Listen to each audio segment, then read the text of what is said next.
I have been signed for a film and then replaced. और उन्होंने तो बहुत ही सीरियसली लिया था फिल्म को. उनको आई थिंक एक पॉइंट पे पता भी नहीं था कि मैं लड़की हूँ. डर गई थी यार, पढ़ के ही डर गई थी. और उनका एक ही मकसद था उनको कैप्टिव करने का, उनको सेक्स स्लेव्स की तरह बेचने का. Sell them to whoever is buying it purely to get raped every night for years. पापा ने अभी तक कुछ बोला नहीं है, पता नहीं क्यों. बस वो फोन पे मैं रूगी. Lots of parties, lots of drinks, definitely drunk that, 100%. और चलते फिरते गलती से मैंने गिरा दिया, तो वहाँ फिजिकल फाइट हो गई.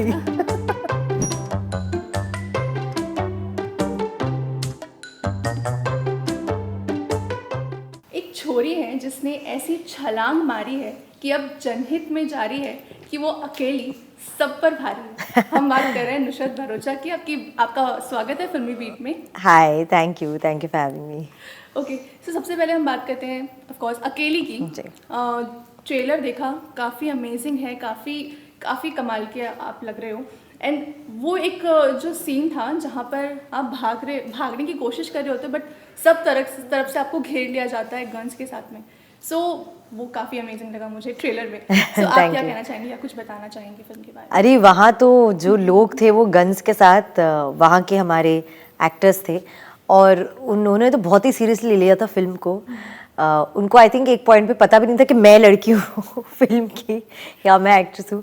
तो जो धक्के खाए मैंने और जो मुझे गन से उन्होंने पुश किया है और गिराया है, वो सब एक्चुअली वैसे ही है जो आपको दिख रहा है. It's they've done a very good job at scaring me with the whole setup. But film का एक्सपीरियंस ऑनेस्टली बहुत कम ऑप्शंस मिलते हैं किसी को इन देयर करियर कि आप ऐसी कोई एक फिल्म कहो जो एक एक्चुअली रियल स्टोरी भी है एंड बहुत लोगों के साथ इससे बहुत ज़्यादा भी हुआ है उस वक्त जब अटैक हुआ था इराक पे. एंड हम तो एक किस्सा या एक कहानी या एक थॉट को बता रहे हैं. To be able to get a film जो इतनी रिस्पॉन्सिबल है और ऑल्सो आप एक ऐसे इंसिडेंट को आगे ला रहे हो जो मतलब आप एक आर्टिकल पढ़ोगे तो पूरा पढ़ नहीं पाओगे, आप डर के रख दोगे कि नहीं भाई ये पढ़ने को नहीं हो रहा है. और हम उसको विजुअल्स में लेके आ रहे हैं कि हम आपको दिखाते हैं कि ये हुआ था और इतने और लोगों के साथ भी हुआ था. तो it's a very responsible film, it's a very sensitive film and I am very proud of the film that we made as a team. जब पहली बार स्क्रिप्ट आपके पास आई थी तब आपके माइंड में क्या था? डर गई थी यार, पढ़ के ही डर गई थी कि एज एन एक्टर मैं कैसे करूँगी. हम एक चीज़ लिखनी बहुत आसान होती है बट उसको फिर पर्दे पे उतारना, उसको शूट करना, उसको जैसे बोलते हैं ना ब्रिंग इट टू लाइफ जो होता है, वो बहुत मुश्किल होता है. Specially when it is something that is got its reality in the world and we all heard stories and seen those places. तो आपको पूरी दुनिया रियल बनानी पड़ेगी, आपको सारे एक्टर्स, सारा सेटअप एकदम ऑथेंटिक करना पड़ेगा बिकॉज दिस इज़ हैपेंड. हम ये नहीं कह रहे हैं कि ये जब होगा तब ऐसा होगा, ये हुआ है और ऐसा हुआ था. तो we have to stay true to all the facts that happened. तो ये एज अ चैलेंज बहुत बड़ा था हमारे लिए. बट जो पूरी टीम थी ना फिल्म की, वो एक सिंक में थी. दे न्यू कि हमें ये फिल्म बनानी है और ऐसे बनानी है और इतने ही रिस्पॉन्सिबली और इतने ही सेंसिटिवली बनानी है. तो बिकॉज ऑनेस्टली ये टीम अगर ऐसी नहीं होती ना तो ये फिल्म शायद ऐसी नहीं बनती या शायद मैं नहीं करती बिकॉज मुझे खुद भरोसा नहीं होता कि क्या हम साथ में ऐसा प्रोडक्ट बनाएंगे या नहीं बनाएंगे. तो हमने अपने आप को बहुत क्वेश्चन किया था और वो as a film making process में बहुत इंपॉर्टेंट होता है कि आप रोज़ के हिसाब से I you able to question yourself कि आपने सही किया, सही जा रहे हो, सही सोच है, सही दिशा है, और उसके बाद ही उस पर आगे स्टेप लेना चाहिए. जैसे कि आप, मेरा अगला सवाल यही था, आपने कहा कि आप डर गए थे स्क्रिप्ट पढ़ते ही, लेकिन फिर उस चीज़ को शूट करना आपने बोला कि और भी ज़्यादा डिफ़िकल्ट होता है. तो जब वो सीन्स आप शूट करते थे तो कितना करेज चाहिए होता था कि वही चीज़ें सामने हो रही है. सो करेज तो एक्चुअली इस फिल्म का इन्होंने एक मेन सुर बना हुआ है. हमने सेट पे एक गेम खेली थी कि अगर हम आपको पूछे अकेली तो आपको क्या एक वर्ड में आप कैसे डिस्क्राइब करोगे. तो उस सेट पे बहुत सारे आंसर्स करेज थे. वो इसलिए था कि on an attempt of doing this film everybody needed that courage to say कि ये फिल्म बनाते हैं. इस पे 1 साल अपना लाइफ का देते हैं शूटिंग में, बनाने में, रिलीज करने में, और डायरेक्टर और राइटर्स ने तो शायद उसके पहले से पता नहीं कितने साल से लिखी है। और जब एक्टर्स उस सीन को परफॉर्म करने आते हैं तो उनको उस सीन को ना अनकंडीशनली सरेंडर करना होता है कि अब मैं ये लड़की बन गई हूँ और अब मैं ये सीन हूँ, अब इसमें कहीं भी मैं हिचकिचा नहीं सकती, कहीं भी मैं इससे निकल नहीं सकती, कहीं भी मैं इसको रोक नहीं सकती। तो as a person first you have to really be completely committed to it, and as an actor you have to completely surrender yourself to it. तो वो जो एक courage चाहिए for and other actors know कि ये लड़की fully surrender करके scene करने वाली है, तो हम भी बहुत responsibly इसको शूट करेंगे। From the DOP, director, actors, सब बहुत रिस्पॉन्सिबिलिटी से सीन पे आते हैं। तो उसको उसमें करेज तो चाहिए ही चाहिए, वरना अगर आप ही थोड़ा हिचकिचा जाओगे, आप ही अपना डगमगा जाओगे, तो आगे वो रिजल्ट नहीं आएगा। So yeah it was a word that all of us resonated with every day of shoot. So आपने एक से बढ़कर एक धमाकेदार कैरेक्टर्स आपने प्ले किए हैं, जैसे मैंने कहा आप अकेले ही काफ़ी है। लेकिन हर कैरेक्टर के लिए प्रिपरेशन ज़रूरी होता है, इसके लिए आपने क्या प्रिपरेशंस की थी? इसके लिए एक्चुअली ना प्रिपेयर करने जाती भी ना तो ऐसा कुछ था नहीं जो मैं प्रिपेयर कर सकती। फॉर एग्जाम्पल ऐसी सिचुएशन में इंसान क्या करे, क्या रिएक्ट करे, कैसे करे, वो पहले से इंसान को पता ही नहीं हो सकता है। आप क्या रिएक्ट करोगे अगर आपके सिर पे किसी ने बंदूक रख दी या आप पे किसी ने फिजिकल अब्यूज़ फोर्सफुली करना चाहा, आप क्या करोगे, आप कैसे रिएक्ट करोगे? उसके लिए मैं पहले से प्री प्लान, प्री सोच, प्री वर्क करके नहीं आ सकती। आई थिंक मेरा सबसे बड़ा इसके अंदर जो प्रेप होता वो ये था कि मैं अपने आप को मेंटली प्रिपेयर कर दूं कि ये होगा, इसमें मुझे ऑर्गेनिकली जो भी फील होता है, रिएक्ट होता है, मुझे उसमें ट्रू रह के, रियल रह के उसको एक्सपीरियंस करना है, उसको फील करना है और रिएक्ट करना है। All I could do is read on things that had happened there to understand कि किस डिग्री तक हम उतने डिग्री तक ना दिखा सकते थे, ना हम उसको शूट कर सकते थे।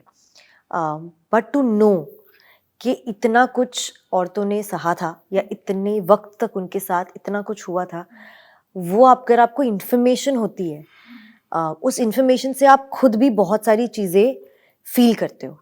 अब जब लाइक फॉर एग्जांपल जब अब हम आर्टिकल पढ़ रहे हैं कि 6000 से ज़्यादा महिला को कैप्टिव रखा था और उनका एक ही मकसद था उनको कैप्टिव करने का, उनको सेक्स स्लेव्स की तरह बेचने का, sell them to whoever is buying it purely to get raped every night for years.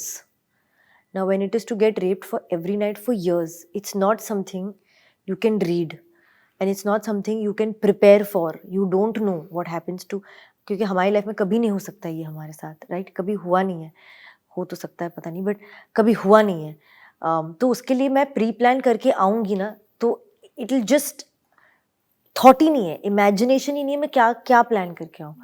तो आई थिंक मेरा प्रेप बस ये रहा था कि I read all the information I could have on what happened then and I completely surrender to what was happening around me on set then.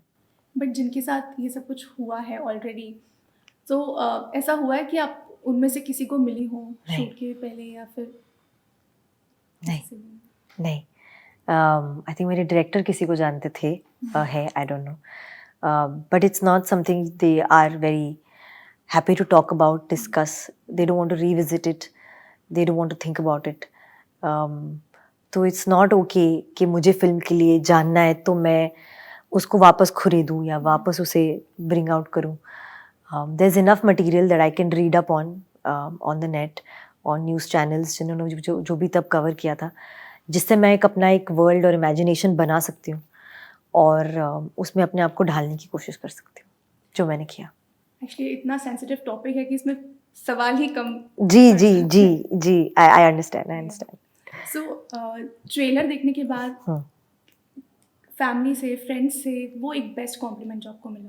मेरी mummy ने message किया था मुझे कि ट्रेलर देखा, बहुत अच्छा लगा, तुमने बहुत अच्छा किया है। पापा ने अभी तक कुछ बोला नहीं है, पता नहीं क्यों। एक्चुअली अब मुझे ध्यान आ रहा है, पापा ने कुछ नहीं बोला, बट मम्मी का मैसेज आया था।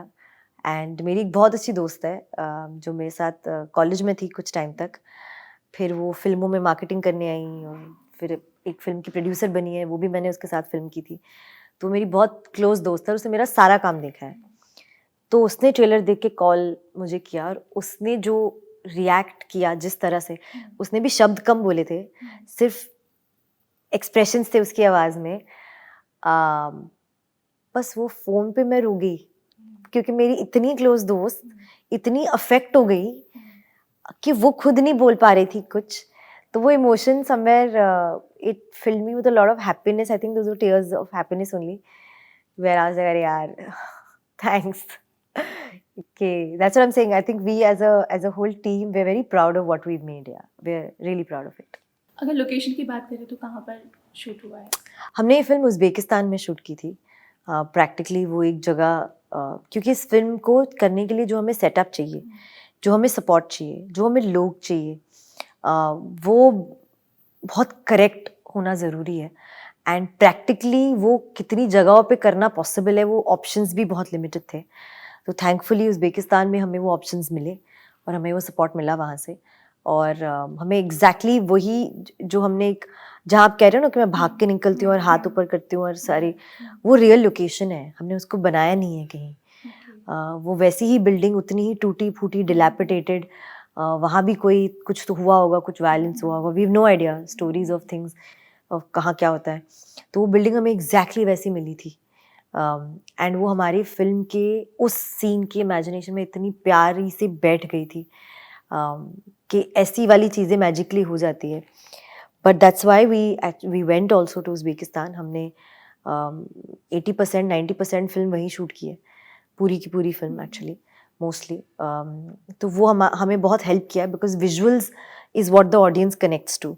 तो विजुअली अगर आपकी जगह, they speak volumes, they connect at the first this thing only, viewing only, तो वो हमारे लिए बड़ा बहुत सही पड़ा है। वो एक सीन जो आई एम श्योर सारे सीन्स ही बहुत आप इमोशनल हुए होंगे, बट वो एक सीन जिसमें आपको लगता है सबसे ज़्यादा आप इमोशनल हुए हो और सबसे ज़्यादा इम्पैक्टफुल आपको लगा हो? I think it was the physical abuse scene only, यार, because उसके लिए आप कितना भी प्रिपेयर कर लो, आपको नहीं समझ आएगा कि क्या फीलिंग होती है when it happens to someone, what does it really, what do they go through, and ये तो सिर्फ ऐसा नहीं है कि अचानक से किसी ने ये कर दिया। she knows that she's been captured by these guys and she knows कि ऐसा ही कुछ होगा। वहाँ फिल्म में तो बोला भी जाता है कि हम आपको ऐसे पनिश करेंगे, तो she knows कि मुझे ये पनिशमेंट दी जाएगी, इस तरह से मुझे टॉर्चर किया जाएगा। सो दैट वाज वेरी मतलब वो डिफिकल्ट। पहले बता दिया जाता है? हाँ हाँ जी, पता ही होता है, वो मुंह पे बोलते हैं कि आपको हम ऐसे टॉर्चर करेंगे, आपकी स्पिरिट हम ऐसे तोड़ेंगे, आपको हम ऐसे बंदी बनाएंगे। Oh my God, मतलब ये इमोशनल होने से ज़्यादा आई गेस ये टेरराइजिंग, यस, ज़्यादा very very terrorising, it's very very difficult. I think बहुत ज़्यादा इमोशनल बातें हो गई है। सो एक सेगमेंट है, एक फन सेगमेंट है जो आपके साथ Sure. खेलना चाहेंगे, नेवर हैव आई एवर। सो अच्छा, I have not done it. हाँ ठीक है। सो मतलब किया हाँ, हाँ, मैंने, हाँ। So first question is never have I ever faked being sick? Have from school, from school. Any memory you want to share? हाँ मतलब अलार्म बजता था, मुझे एक्चुअली मेरा वो लाल घड़ी याद है, लाल कलर का कुछ एक क्लॉक था, उसका अलार्म का साउंड डिस्टिंक्टिवली याद है। वो जैसे बजती मैं बेड में ऊ आ करना शुरू कर देती और मम्मी पापा कहते क्या होगा, तबीयत ठीक नहीं? मैं नहीं, बिल्कुल ठीक है, बिल्कुल ठीक नहीं। अच्छा ठीक है, चल आज मत जा स्कूल। ओके। सो अभी भी? हाँ जी हाँ जी हाँ जी, फुल ऑन चलता है, इट हैज़ टू हैपन। सो अगला जो क्वेश्चन है उसका सवाल मुझे तो पता है, never have I ever travelled solo? I have yeah twice, so okay. Never have I ever gone on a blind date? Never, never. Never. One second, blind date, is it applicable अगर मैंने लड़के को देखा नहीं है but वो arrange marriage वाला setup हो फैमिली के तौर पे, देन वंस, या I didn't know what he look like and who he was.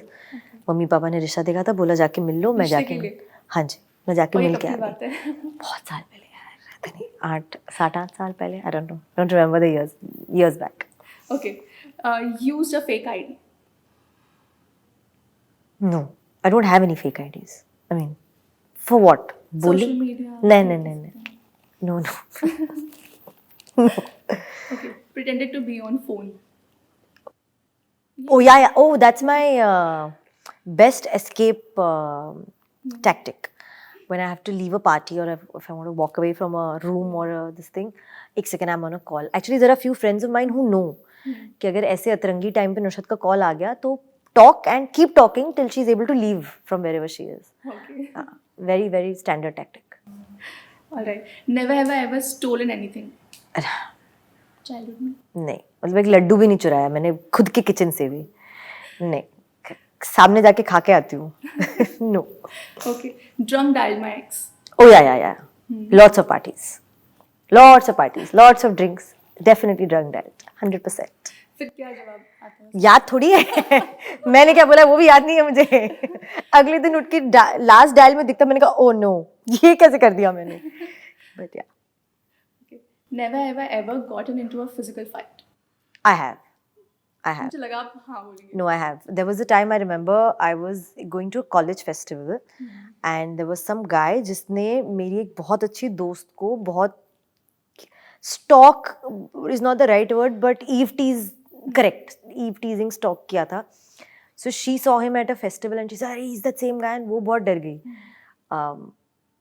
तो मैंने कहा इसमें डरना क्या होता है. I don't know why I was this much. मैं कैंटीन में गई. मैंने एक कैंटीन वाले को बोला वहाँ बॉर्नवीटा मिलता था. मेरा फेवरेट कॉलेज का थिंग था कि गरम चॉकलेट हॉट बॉर्नवीटा पियेंगे. तो उसने एक बॉर्नवीटा बना के दिया. मैंने कहा इसको एक और बार डबल गरम कर दे. उसने गरम वरम दिया. मैं बाहर कप लेके आई. वो अपने ग्रुप में कहीं जा रहा था और चलते फिरते गलती से मैंने गिरा दिया उस पर और फिर वहाँ फिजिकल फाइट हो गई. तो मतलब कैसे बता आपने मारा या फिर वही आए ना मारने. जला दिया उसको तो ऑब्वियसली चिल्लाते हुए आए उसके दोस्त और फिर मेरी भी 3-4 दोस्त थे तो हो गया मस्त सा fight. Alright. Okay. Never have I ever used a dating app. Never. And I don't plan to either ever. Yeah. Not my thing. Never have I ever accepted a drink from a stranger. It depends actually. When I go to a bar, the bartender is a stranger. So when he makes it, and I've questioned this, but I've questioned this. मेरे को ये बोला है बहुत बार please किसी my mom घर पे कि किसी से भी कुछ ऐसे लेके खाना पीना नहीं. तो आई वाज लाइक ठीक है अब मैं खुद बार पे गई हूँ. मैंने कहा भाई बारटेंडर एक ड्रिंक बना दे. बट अब वो जो बना रहा है वो भी तो स्ट्रेंजर ही है तो क्या करो अभी. I can't go behind a bar and make it. तो जहाँ तक हो सके I think I am a little careful about it and I don't just drink or eat anything that's offered to me. But that उतना ही कर सकते हैं. उससे ज़्यादा भी क्या कर सकते हैं. Okay, last question. Never have I ever been fired. Fired? Like from a job or just data हुआ fired? No, job or any project, something like that. मतलब start करके निकाला गया ऐसा कुछ. Fired. I have been signed for a film and then replaced. Replaced has definitely been a more done thing. But fired के भाई आपके साथ काम करनी हो नहीं पा रहा है वो नहीं हुआ है. They've just chosen to go with somebody else or films. I don't know, whatever their thoughts are. So replaced, yeah. Fired, I don't know. I don't think so. Okay. Well, thank you, Nusrat. बहुत अच्छा लगा आपसे बात करके. Lastly, आप क्या कुछ कहना चाहेंगी ऑडियंस से? बस अकेली 25 अगस्त को आ रही है थिएटर्स में और थिएटर में आ रही है ताकि आप थिएटर आओ और हमें इस फिल्म को देखो और बड़े पर्दे पे एक्सपीरियंस करो. बहुत सारे लोग फिल्म थिएटर्स नहीं लेके जाते फॉर वेरियस रीजंस.